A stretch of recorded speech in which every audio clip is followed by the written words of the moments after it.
ശരിക്കും വലിയൊരു ഗുഹേന്റെ ഉള്ളിൽ വളരെ ലക്ഷറിയസ് ആയിട്ട് താമസിച്ചാൽ എങ്ങനെയുണ്ടാവും? ഇവിടെ താമസിക്കുമ്പോ റൂമിന്റെ ഉള്ളില് ജാക്കൂസി വരെ ഉണ്ട് കേട്ടോ. അപ്പൊ എങ്ങനെയാണ് കാര്യം എക്സ്പ്ലോർ നോക്കിയാലോ? Come on follow. ഹായ് ഗൈസ്, അപ്പൊ ഞങ്ങളുള്ളത് മൂന്നാറിലാണ്. മൂന്നാറിൽ നമ്മളെ പറക്കാട്ട് നേച്ചർ റിസോർട്ടിലാണുള്ളത് കേട്ടോ.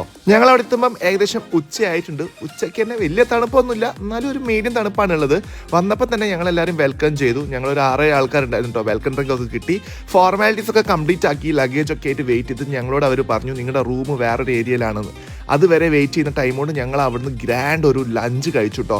ലഞ്ചൊക്കെ അവിടെ അലാക്കാത്തായിരുന്നു. ഞങ്ങൾ വേണ്ട ഐറ്റംസ് ഒക്കെ ഓർഡർ ചെയ്തു. മെയിൻലി ബിരിയാണിയാണ് പറഞ്ഞത്. ബിരിയാണി എല്ലാവർക്കും ഇഷ്ടപ്പെട്ടു.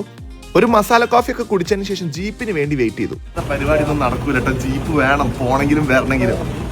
റിസപ്ഷൻ ഏരിയയിൽ നിന്ന് ഏകദേശം ഒരു 500 മീറ്റർ ദൂരമുണ്ട് ഞങ്ങളുടെ റൂമിലേക്ക്. അങ്ങോട്ട് നമ്മുടെ വണ്ടി കൊണ്ടുപോകാൻ പറ്റില്ല, പക്ഷെ ഓഫ് റോഡ് ജീപ്പിലാണ് കേട്ടോ പോണത്. ആ ജീപ്പിൽ നിന്ന് ഇറങ്ങി ഞങ്ങൾക്ക് വല്ലാത്തൊരു എക്സ്പീരിയൻസ് ആയിരുന്നു കേട്ടോ. പിന്നെ നേരെ ഞങ്ങൾ റൂമിലേക്ക് പോയി. റൂം എന്ന് വെച്ച് കഴിഞ്ഞാൽ ഒരു ഗുഹേൻ്റെ ഉള്ളിലാണ് ഇവർ റൂം സെറ്റ് ആക്കിയിട്ടുള്ളത്. ലക്ഷറിയസ് ആയിട്ടുള്ള റൂം ഒരു ഗുഹേൻ്റെ ഉള്ളിൽ ഞങ്ങൾ ഒരിക്കലും പ്രതീക്ഷിച്ചില്ല കേട്ടോ.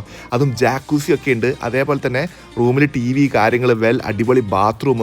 റൂമിൽ നിന്ന് പുറത്തേക്ക് നോക്കിക്കഴിഞ്ഞാൽ നല്ല ഒരു ബാൽക്കണി ഉണ്ട്. അത്യാവശ്യം നേച്ചറിൻ്റെ ഉള്ളിൽ താമസിക്കുക എന്നൊക്കെ പറയില്ലേ, അതുപോലെ തന്നെയാണ്. 2 റൂംസാണ് പറഞ്ഞത്. 2 റൂംസും ഗുഹേൻ്റെ ഉള്ളിലാണ്. ഇന്നിപ്പോൾ ഗുഹ അല്ലാത്ത രീതിയിൽ നോർമൽ റൂംസ് ആണെങ്കിലും പറക്കാട്ടിലുണ്ടെന്നാണ് ഇവരുടെ അടുത്ത് അറിയാൻ കഴിഞ്ഞത്.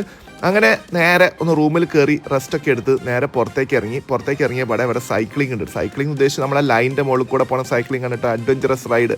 അതൊക്കെ കഴിഞ്ഞ് വൈകുന്നേരം ആയപ്പോഴേക്ക് ഇവിടെ DJ പാർട്ടി അതേപോലത്തെ കാര്യങ്ങളൊക്കെ ഉണ്ടായിരുന്നു. പിന്നെ നേരെ ഡിന്നറിലേക്ക് പോയി. ഡിന്നർ ബുഫേ ആയിരുന്നു കേട്ടോ. ഒരുപാട് ഐറ്റംസ് ഉണ്ടായിരുന്നു. ഇന്നൊരു സീസൺ ആയതുകൊണ്ട് തന്നെ നിറയെ ഗസ്റ്റും ഉണ്ടായിരുന്നു കേട്ടോ. പിന്നെ പൂളിലൊക്കെ ഒന്ന് നീരാടി ഏകദേശം മൊത്തം ഒന്ന് ചുറ്റിക്കറിഞ്ഞ് അവിടുന്ന് കുറച്ച് റീൽസൊക്കെ കണ്ട് ഞങ്ങൾ ഉറങ്ങി. രാവിലെ ആയപ്പോൾ ബ്രേക്ക്ഫാസ്റ്റ് റെഡി ആയിട്ടുണ്ട്. ബ്രേക്ക്ഫാസ്റ്റും ബുഫേ തന്നെയാണ്. അപ്പോൾ നല്ലൊരു വൈബിൽ മൂന്നാറിലൊക്കെ പോയിട്ട് കിടിലൻ റിസോർട്ട് താമസിക്കണമെങ്കിൽ പറക്കാട്ട് ഒരു ഓപ്ഷനാണ്. വേറെ വീഡിയോ കാണാം. ബൈ.